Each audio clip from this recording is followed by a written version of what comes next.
The Rapid is Skoda's budget offering in the family hatchback class. As big, if not bigger, than plenty of the established players like the Golf and Focus. The question is, has Skoda's cost cutting resulted in a car that's still nice to live with? We're assuming that the Rapid was named with some sense of irony because it's certainly not fast and it isn't fun either.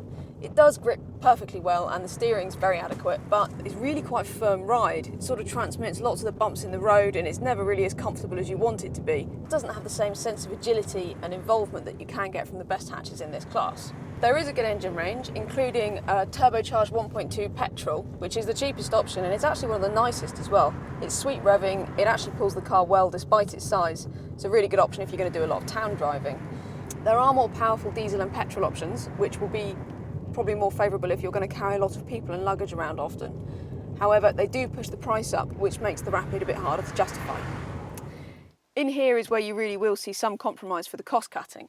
There's all these sort of nasty, scratchy plastics around and everything just looks a bit drab and simple. Although, having said that, it is very functional. The switchgear is where you want it to be.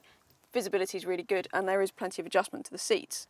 Equipment is pretty sparse as well. You have to go for a mid-spec car just to get basics like aircon, USB and Bluetooth, although to be fair, most buyers won't really mind given the Rapid still looks like good value in that trim.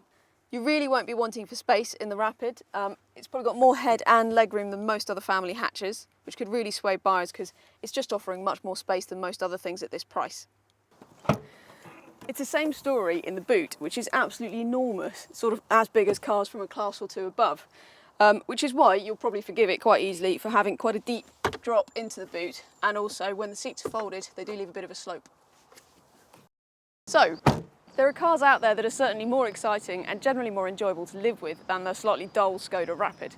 However, if you're after as much space as possible in a cheap new car and you can live with this being not really as comfortable as it should be, then it could well suit your purposes.